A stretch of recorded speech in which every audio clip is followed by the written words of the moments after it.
네, 국회 라이브 식스 파워 인터뷰 시간입니다. 국민의힘 전당대회가 이제 하루 앞으로 다가온 가운데 역대 최고 투표율을 기록한 배경은 무엇인지, 대통령실 전대 개입 의혹이 마지막 전대의 변수가 될 수 있을지, 김행 국민의힘 비상대책위원과 함께 관련 이야기를 또 들어보겠습니다. 안녕하십니까? 안녕하세요. 네. 네. 6시가 이제 투표율 마감 이제 투표율이 나왔기 때문에 최종 투표율이 51.1%로 이제 찍혔습니다. 전체 당원, 책임 당원 83만 7,236명 중에 46만 1,313명, 46만 명 넘게 투표를 했네요. 네. 굉장한 역대 최고치, 그것도 훨씬 웃도는 최고치 투표를 기록을 했습니다. 흥행에 이제 성공했다고 평가가 나올 수밖에 없는 상황인데, 이렇게 높은 투표율 배경 어디에 있다고 이제 분석을 하십니까? 일단 저희가 이제 이번에 100% 당원으로 이제 당대표를 뽑기로 이제 규칙을 바꿨어요. 네. 그러면서 그것에 대한 당원들의 반응이 상당히 폭발적이었어요. 그 전하고 다르게 이제 당의 주인은 당원이다. 이 메시지는 확실히 전달된 것 같아요. 그래서 이제 당대표는 우리 손으로 뽑겠다. 네. 그것들이 많았고요. 또 하나는 이제 저희가 박근혜 대통령 탄핵되신 이후에 사실상 4번의 선거를 계속 졌어요. 그래서 당이 굉장히 침체되어 있었거든요. 네. 그리고 실질적으로 이제 지난 대선 때 저희가 겨우겨우 정말 어렵게 이기지 않았습니까? 네. 그런 상황에서 이 선거를 오랫동안 져놓으면 굉장히 패배감이 있어요. 패배감이 있는데 여하튼 대선 이기고 그다음에 지방선거 이기고 보궐선거 이기고 지금 선거를 계속 이기고 있어요. 그러니까 내년 총선에 우리가 반드시 이겨야 된다는 당원들의 열망, 그것이 저는 모아졌다고 봐요. 네, 네. 네, 이렇게 높은 투표율에 대한 해석도 참 많습니다. 네네. 네, 대표적으로 조직표냐 반란표냐 이렇게 나뉘는데 어느 쪽이 더 타당하고 또 어느 후보에게 유리할지도 좀 궁금하고요. 또 내일 과반 이상 득표를 한 후보가 나올지 아니면 또 결선 투표로 갈지 좀 지켜봐야 되는 상황인데 네, 전반적으로 어떻게 전망을 하고 계시나요? 요건 이제 제 개인적인 의견이에요. 네. 저희가 이제 여론조사를 해보진 않았어요.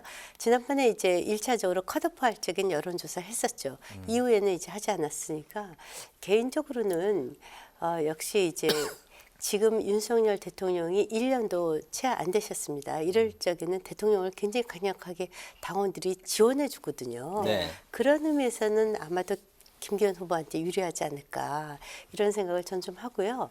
그리고 1차에서 좀 끝날 수 있는 분위기다. 제가 이제 현장을 다 다니지 않았습니까? 네. 그러면서 느낀 분위기는 그렇습니다. 네.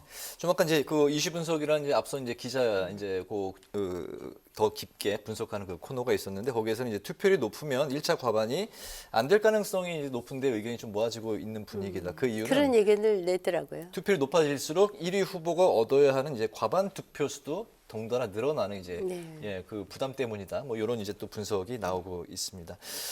그런 이제 상황에서 대통령실 이제 선거 개입 논란이 막판 이제 전대 오늘 투표가 이제 끝났지만 네. 막판에 이게 이제 투표율 표심에 좀 작동을 했을까? 이런 이제 여러 가지 또 추측이 나오고 있는 상황인데요. 이제 안철수 황교안 후보가 오늘 이제 국회 소통관에서 공동 기자회견을 갖고 김기현 후보 사퇴를 이제 촉구를 했고, 안 후보는 이제 대통령실 행정관을 공수처에 이제 고발하기로 했습니다. 전대 막판, 네, 이제 하루 앞두고 네. 변수가 제 있을까요? 생각에는 이제 만약에 첫날 이런 일이 터졌다고 하면 좀 변수가 됐었을 것 같아요. 근데 이제 잘 아시다시피 사흘간의 조사 동안 이제 첫째 날, 둘째 날은 직접 투표 방식이었죠. 셋째 날, 넷째 날은 ARS 투표 방식인데 네. 이제 오늘이 ARS 투표 방식이죠. 아마 오늘부터 이제 그 뉴스가 좀 전해진 것 같아요. 네. ARS라는 것은 이제 첫째 날, 둘째 날 투표를 안 하신 분들을 대상으로 일종의 여론조사를 하는 방식이거든요. 그렇죠. 네.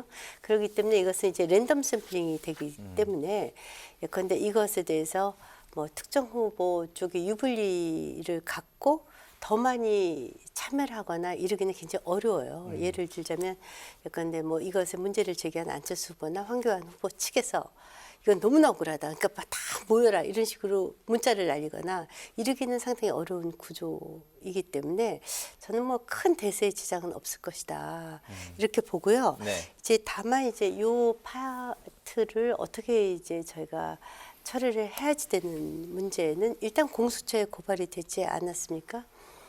이제 일단 이제 특히 대통령실에 그 공직자가 당내 경선일지라도 거기에 이제 참여하는 것은 또 어떤 영향력을 끼치려고 했었다는 것은 분명히 적절치 못한 행동인 건 맞아요. 네. 그래서 이제 수사를 통해서 이제 결과가 나타나겠지만 이것이 이제 지금 안철수나 황교안 후보 측에서는 대통령실에서 직접 개입했다 뭐 이런 식으로 하는데 이것이 과연 정말 대통령실에서 어떤 그 지휘체계 하에서 한 것인지 또는 개인이 개인 단톡방에서 자기네들 지인끼리 한 말인지에 대해서는 굉장히 결과가 다를 것 같아요. 네.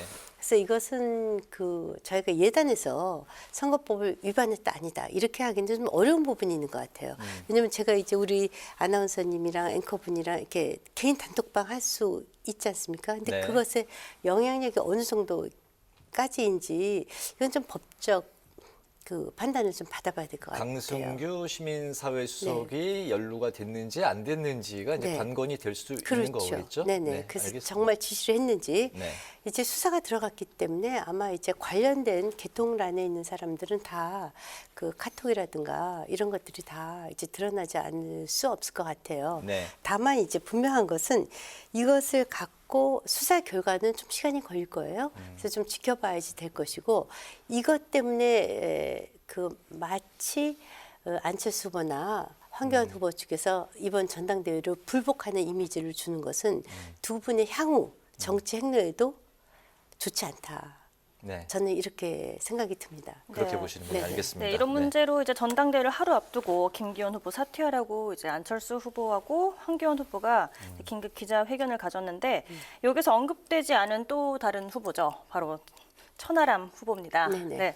네, 이준석 전 대표가 총력으로 지원한 후보인데 이 천하람 후보의 득표율은 어떻게 될지 또 허은하 김용태 후보가 선출될지도 또 다른 관심사이기는 합니다. 네. 네, 이들의 이제 전당대회 성적표가 이 전 대표의 정치적 행보에도 영향을 줄 것 같은데 또 어떻게 보고 계신가요? 글쎄 이제 그 저희가 보기에 대개 그간의 여론조사를 바탕으로 보면은 네. 10% 내외 이런 정도의 득표를 하지 않을까 이런 예상을 해보는 거예요. 네. 예상을 해볼 적에 만약에 그것이 이제 넘었으면 저는 오히려 천하람 후보가 이준석 후보를 극복했다 이렇게 보여집니다. 네. 이준석 후보의 표는 한 그런 정도로 보여지고요.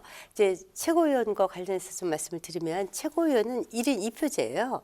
그래서 그렇죠. 이제 한 분을 정하고 그다음 한 분을 정하기 네. 때문에 사실 이게 여론조사로 예측하기가 굉장히 어려워요. 네. 근데 예컨대 천하람 후보가 만약에 20% 정도 얻는다. 그래서 줄줄이 표로 간다. 그러면 이제 그쪽의 굉장히 장점은 딱 그 전략적으로 후보를 냈다는 거예요. 대표로 한 분, 최고위원으로 두 분, 그리고 이제 청년 최고위원으로 한 분. 그래서 이제 네 분을 딱 이렇게 상품으로 내놨기 때문에 그런 점에서는 이제 전략적 투표를 유도하기가 굉장히 좋은 것이죠. 그래서 결국 이제 천하람 후보가 어느 정도 표를 가져갈지 그런 반면에 이제 소위 친윤계 후보들 같은 경우에는 지금 좀 표가 분산될 가능성이 좀 있습니다. 네. 네.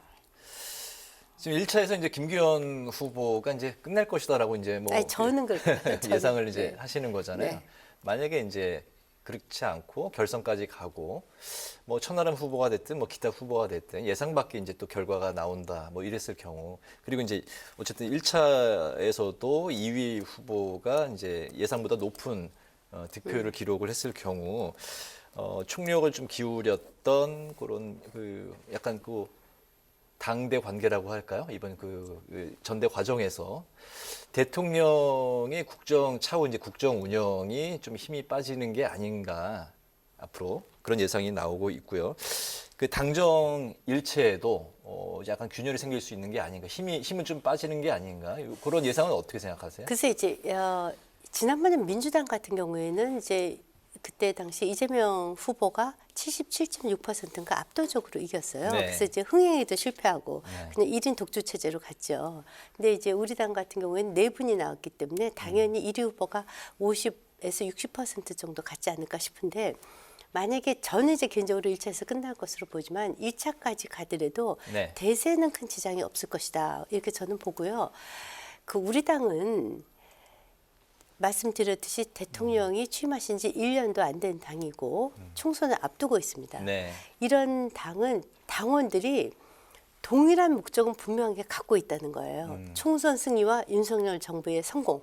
이거는 우리 당원 누구를 지지하더라도 그러니까 어떤 분들은 안철수가 후보가 돼야 총선 승리한다. 네. 방법론은 다르죠. 천하람 같이 개혁적인 후보가 돼야 총선 승리한다. 그럴 수는 있지만 일단 후보가 뽑히면 그 후보가 대표가 되는 순간 저는 상당히 당내 화합이 이루어질 것으로 봐요. 알겠습니다. 네. 1차에서 안 끝나고 이제 2차까지 가더라도 김기현 후보가 되면 뭐 별 영향이 없을 것이다. 네. 라는 말씀이신 것 네, 같고. 이게 이제 대통령이 이제 임기 후반에 치러지는 선거도 아니고 총선을 목전에 두고 있고 또 우리 당이 사실 여소야대 형국에서 네. 실질적인 정권 교체를 못하고 있는 상황이거든요. 그래서 그것에 대한 답답함 이런 것을 우리 당원들이 너무나 잘 알고 있다는 거예요. 그런 의미에서 저는 끝나고 나면 상당히 빠른 시일 내에 봉합할 것이다. 그리고 또 당연히 그 김기현 후보 쪽에서 어떤 통합에 그러한 그 제스처를 취할 것으로 봅니다. 더불어서 위원님이 생각하시는 최고위원 누가 4명에 들어갈지 어떻게 네. 생각하실지 좀 궁금한데요. 네. 네. 글쎄 제가 생각하는 걸 좀 말씀드리는 건 좀 그렇고 여하튼 지금 제일 관심 있는 것은 최고위원 4등을 누가 할 것인가. 그 이유는 이거예요. 지난번 전당대회 때 4등이 10%로 들어왔어요. 그때 당시 정미경 네, 후보가. 그래서 10%면 만약에 천하람 후보를 지지하는 표가 흐트러지지 않는다면 10%를 가질 수도 있어요. 그럴 경우에 과연 그쪽에서 한 분이 들어올 수 있을지 아닐지 그것이 관전 포인트예요. 네, 알겠습니다. 알겠습니다. 그리고 이제 허은하 네. 후보라든가 김용태 후보가 과연 들어올 것인가. 그게 이제 관전 포인트죠. 네. 말씀드렸듯이 이제 천하람 후보의 득표율을 그것은 이제 그분이 2등을 할 것이다. 이렇게까지는 단정적으로 말씀드릴 수는 없어요. 여하튼 2, 3등이 좀 왔다 갔다 하시는 것 같은데 네. 그런 점에서 이제 그 최고위원 한석을 가져갈 수 있을지 그것을 좀 보고 있습니다. 그렇군요. 네. 네. 내일 전당대회 결과를 좀 지켜봐야겠네요. 네. 네. 네, 이번에는 민주당 상황을 한번 네. 짚어보도록 하겠습니다. 네, 검찰이 이재명 대표 구속영장을 재청구할 경우에 뭐 보이콧을 하겠다라는 목소리도 뭐 있는데요. 네, 뭐 당내 갈등으로 분당 가능성까지 또 이야기가 되고 있는데 민주당 상황은 또 어떻게 보고 계시나요? 제 기억으로는 이제 아마 보이콧 얘기를 민주당의 김남국 의원이 하시지 않았나 이런 생각이 드는데 보이콧은 현실적으로 불가능해요. 아시다시피 이제 보이콧 얘기를 나온 것은 아주 원천적으로 차단하기 위해서 이제 그 투표를 할 적에 과반 출석, 네. 과반 찬성을 해야 되는데 아예 지금 민주당이 169석이니까 과반이 넘지 않습니까? 그러니까 민주당을 아예 처음부터 참석을 못하게 하면 보이콧을 하게 되면 투표 자체가 이루어질 수 없으니까 그걸 조금 말씀하신 전에 것 같은데 설주환 그게 그 불가능해요. 법률위원회 네. 부위원장 그 인터뷰도 들으셨는지 불가능해요. 모르겠는데 관련해서 이제 민주당 안에서도 그거는- 보이콧을 하면 또 그 다음 달에 또 해요. 그 다음 본회의로 계속 넘어가기 네, 때문에 계속 별 넘어가서 의미 없다고 네. 바라본다. 뭐 네, 이렇게 그러니까 말씀을 이제 하시더라고요. 3월에 보이콧해도 그러면 3월에 못해도 4월 달에 또 다시 본회의에 첫 번째 의안으로 네. 올라와요. 네. 또 보이콧하고 그럼 또 5월에 올라오고 이러면은 계속 이걸 보이콧하는 것을 민주당이 견딜 수가 없어요. 네. 그래서 이제 이건 국민 여론에 굉장히 반하는 우리 헌정사상 이런 적이 없었거든요. 네. 그래서 이거는 불가능하다고 보고요. 이제 지금 민주당의 제일 큰 저희 당과의 차이는 이거인 것 같아요. 저희는 이제 대통령이 강력하게 있는 정당입니다. 집권당이기 때문에 지금 민주당의 제일 큰 문제는 친명이건 또는 반명, 비명이건 간에 이재명 대표를 대체할 수 있는 정치 리더가 없다는 거예요. 이재명 대표가 훌륭하다, 훌륭하지 않다라는 의미가 아닙니다. 선거에 지고 난 정당은 꼭 그래요. 저희 당도 선거에 한 번 지니까 계속 졌거든요. 네. 그 이유가 지난번에 박근혜 전 대통령 탄핵 이후에 새로운 리더를 만들어내기가 그만큼 어렵습니다. 그래서 선거를 지고 나면 그것이 3번 정도 계속해서 3번의 총선까지 계속해서 지수뿐이 없는 이런 상황이죠. 지금 보시면은 친명 쪽에서도 그 얘기를 해요. 이재명 대표를 붙들고 있는 이유가 대안이 없다는 거예요. 네. 반명은 더하죠. 더 대안이 없죠. 그런 와중에서 지금 소위 말해서 30-40명 되는 그 반명, 비명계 의원들이 있지 않습니까? 민주당의 길. 민주당에 예를 들자면 뭐 뭐 오늘 모임 이상민 가졌다고 뭐 하더라고요. 그런 네, 모임에 네. 제일 문제는 그들의 모임, 그들의 지역구에 이미 친명 쪽의 후보들이 뛰고 있대요. 이게 상당히 거슬리는 거죠. 왜냐하면 국회의원들은 당선이 제일 중요한데 내 지역구에 저 친명 후보가 와서 뛰고 있다. 우리는 이재명 후보를 강력하게 지지하니까 그분이 옥중에서도 공천할 수 있거든요. 네. 그 공천권 받아서 내려오겠다. 이러면 상당히 곤란하거든요.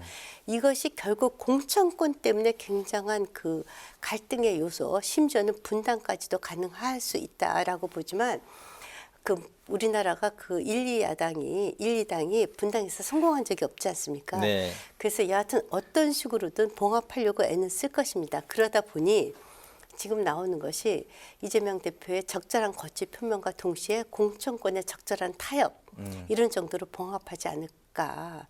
이렇게 되면은 저는 우리 당이 선거에 이길 것이라고 봅니다. 저희는 왜냐하면 서울 수도권의 지역구가 121석이에요. 그중에 저희 지역구가 당선된 곳이 17석뿐이 없어요. 네. 그래서 어떻게 보면 상당히 정치 개혁을 할 수 있는 차기 총선에서 네. 굉장히 좋은 모멘텀이기도 해요. 바닥까지 떨어졌기 때문에 거기서 다시 새로운 정치의 그 질서를 마련할 수 있는 그런 계기이기 때문에 저쪽에서는 여하튼 친명과 비명, 반명이 적절한 공천권 거래를 하고 저희는 새로운 정치 질서를 만들어내면 그것이 아마도 내년도 총선에서 수도권 민심에 저희가 호소할 수 있는 큰 경쟁력이 되지 않을까 그렇게 생각이 듭니다. 그리고 네. 동시에 이제 윤석열 대통령의 지지율을 더 많이 올려야죠. 알겠습니다. 지난 그 총선에서 수도권 120석 중에 17석만 차지했기 때문에 더 내려갈 곳이 없고 이제는 없어요. 올라가는 네. 길밖에 다 새롭게 없다라고 기억해야 말씀하셨고 되거든요. 그렇기 때문에 더더욱 내일 이제 국민의힘 전당대회 차기 당 지도부, 당 대표가 누가 선출될지가 이제 더 중요하고 관건일 것 같습니다. 국민의힘 입장에서는요. 더불어서 이제 내일 그 하루 일정이 끝나면 우리 김행 비대위원께서도 그동안 이제 정말 줄기차게 힘차게 달려오셨던 네. 6개월이었죠? 6개월 이제 대장정에 6개월 아주 꽉 맞췄어요. 6개월 꽉 맞추셨군요. 임기. 네. 그 마침표를 이제 찍게 되십니다. 그동안 이제 열심히 달려오셨고 하루도 못 쉬셨다고요? 네, 왜냐하면 처음에는 아시다시피 가처분 당할지도 모르는 상황에서 네. 사실 비대위 구성하기도 어려웠습니다. 근데 이제 아무튼 우여곡절 끝에 가처분은 당하지 않고 왔는데 그때 당내 사정이 상당히 복잡했어요. 왜냐하면 전 대표께서 우리 당을 상대로 가처분을 신청해 놓은 상태이니까 네. 당이 얼마나 헝클어졌었겠어요. 그래서 당의 안정화. 네. 근데 이제 그 안정화를 떠나서 사실 저희 당도 그렇고 민주당도 그렇고 비대위 체제가 많았어요. 당의 당대표가 임기를 다 채우는 경우가 드물어요. 그래서 이제 저희 당이 이제 비대위 체제 일적에 지난번에 김병준 비대위원장 또 김종인 비대위원장 뭐 등등 할 때 그 조직 강화 특위를 통해서 이제 사고지구당을 정비한다라든가 당무감사를 한다라든가 이런 것을 시도할 때마다 굉장한 반발이 있었습니다. 네. 이것이 이제 공천권과 직결이 되기 때문에 그럼에도 불구하고 저희가 이제 그 70여 개에 달하는 사고지구당의 정비를 했습니다. 그리고 바로 새 대표가 당무감사를 할 수 있도록 그 당무감사가 이제 차기 총선 공천의 중요한 자료가 되거든요. 네. 그 준비는 다 끝내서 바로 시작할 수 있도록 이렇게 해놨기 때문에 첫째는 당의 안정화에 굉장히 기여했다라는 자부심을 갖고요. 두 번째는 이제 그런 와중에 그 굉장히 강력한 야당과 싸워야지 됐지 않습니까? 그래서 이제 그 정진석 비대위원장을 빅 스피커, 빅 크다는 스피커로 저희들이 이제 스몰 스피커로 열심히 싸웠고요. 마지막으로 정말 좋은 것은 여하튼 그 대통령과 우리 당의 지지율이 상당히 올라서 대통령도 40%대의 지지율을 안착을 하고 우리 당의 지지율이 어떤 조사 갤럽 조사에 보면은 심지어 12%포인트나 앞서는 조사 결과도 있더라고요. 만약에 이것이 유지된다면 내년 총선은 보나마나죠. 그래서 이런 것이 저희가 이제 좋을 때 물러난다는 것이 기쁘고요. 보너스 같은 정말 이렇게 하늘의 축복 같은 것은 전당대회 흥행에 성공했다는 거. 이거는 정말 보너스 같은 하늘의 축복이라고 봅니다. 그렇군요. 네. 마지막 이 소회를 아주 긍정적인 그 결과와 열매를 이제 말씀을 하셨습니다. 짧게 마지막 들어볼 거는 올해는 뭐 하고 싶으세요? 일단 저는 이제 개인적으로 그 전에 3월 달부터 네. 지방선거 공천관리위원을 했어요. 그래서 이제 6월 1일 공천 끝내고 6월 1일 지방선거를 저희가 압승하지 않았습니까? 네. 그래서 1년 동안 뛰었어요. 그래서 이제 내일 전당대회 때 좀 예쁜 옷 좀 입고 가서 왜냐면 저희한테 이제 그 축하해 뭘 꽃다발도 주고 뭐 그런다고 해요. 그리고 이제 모레는 하루 종일 자고 싶어요. 네. 내일 네. 예쁘게 단장하시고 네. 모레부터 좀 푹 쉬고 싶으시다. 네. 당분간은. 네. 알겠습니다. 오늘 그 국회 라이브 6 파워 인터뷰 지금까지 국민의힘 김행 비상대책위원과 국민의힘 전당대회 흥행 요인을 비롯해서 막판 변수로 부상한 대통령실 전대 개입 의혹까지 함께 짚어봤습니다. 오늘 세세한 말씀 잘 들었고요. 그동안 고생 많으셨습니다. 고맙습니다. 또 다른 모습으로 뵙겠습니다. 고맙습니다. 고맙습니다.